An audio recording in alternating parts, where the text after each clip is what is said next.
All right. The final chapter of book one of the House of Mrth, where Lily seems to have really gotten herself in a horrible fix. She has had it out with her aunt, who's like, "I'm not helping you at all." She waits for Lawrence Selden because he was supposed to arrive at 4. He doesn't arrive. Who does arrive an hour later is Mr. Rosedale. Mr. Rosedale with what's basically a business proposition that she becomes his wife and he pays for all her expensive habits and expensive jewelry and expensive tastes, and she gets to entertain and all that. All she has to do is marry a Jewish guy, which is horrifying. I mean, I guess that's the thing that we have to kind of confront with this novel. It is a really good novel, but at the heart of it is, ooh, ooh, Jewish guy, ooh, rich Jewish guy, ooh, ooh, ooh. It's like, it's anti-Semitic. It's super anti-Semitic. I mean, this is a super anti-Semitic society.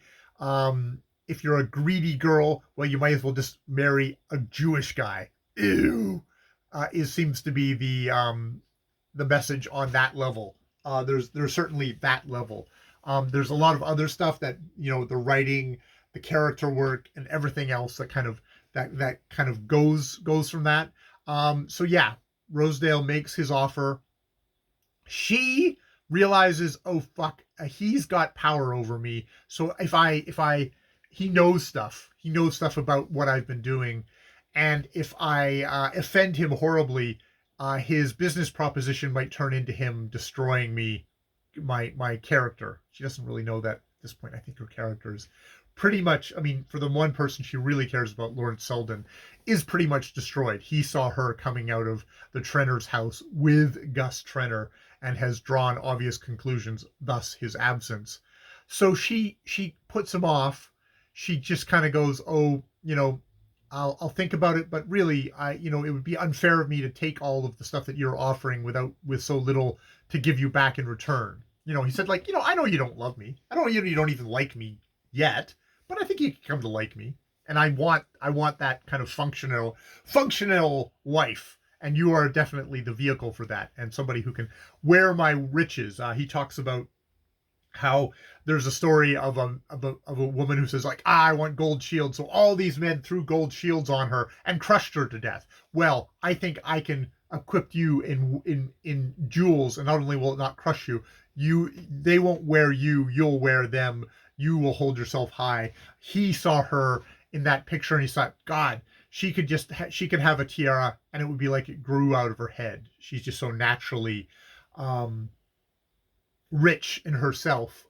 She didn't. It was a very plain outfit, but it was the one that stood out from all the people bedecked in all sorts of finery and jewels. So he sees her as the product. There is very much kind of cattle on display kind of viewpoint of that. So she doesn't. She just puts him off. And she, by this point, like, he spent an hour with her. Lawrence Selden hasn't shown up. She ends up, and she's like, surely he'll write me a note. He doesn't write her a note by the last post. She goes to bed. She has another evening of misery, maybe even more miserable than the next. The next day, nobody's there. She's deciding to write a note when she sees a note in the newspaper uh, that says that a Mr. Lawrence Selden was among the passengers sailing this afternoon for Havana and the West Indies on the windward liner Antilles. Antilles, I think it's a liner Antilles. So he's flown the coop, obviously heartbroken, thinking that she's, doing stuff with other guys. So she is in the process of writing a letter, which seems to be, I'm going to accept.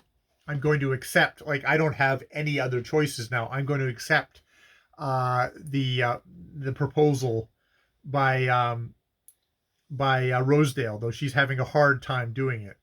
She laid down a sheet of paper and sat over it with suspended pen. It had been easier enough to write the date and dear Mr. Rosedale, but after that her inspiration flagged. She meant to tell him to come to her, but the words refused to shape themselves. At length she began, I've been thinking, then lay the pen down and sat with her elbows on the table and her face hidden in her hands. At which point she gets rescued by a note from Bertha Dorset that invites her, saying like, "Will you join us on a cruise in the Mediterranean?" I think she will undoubtedly join Bertha Dorset on a cruise in the Mediterranean rather than taking the plunge with Mr. Rosedale. Even though I think the materialistic part of her says she should, but yeah, the anti-Semitic part of her and this society seems to be like, ew, Jewish person, ew, gross, which is like, it's like this is a good book, but boy, at the center of this is super anti-Semitic. So there is that. All right. I will leave it there. More videos later. We will launch upon book 2 tomorrow. Uh, book 2, chapter 1. It came vividly to Selden on the casino steps of that Monte Carlo had, more than any place he knew, the gift of accommodating itself to each man's humor. So we're going to start off with Selden in Monte Carlo. So there's that. More videos later.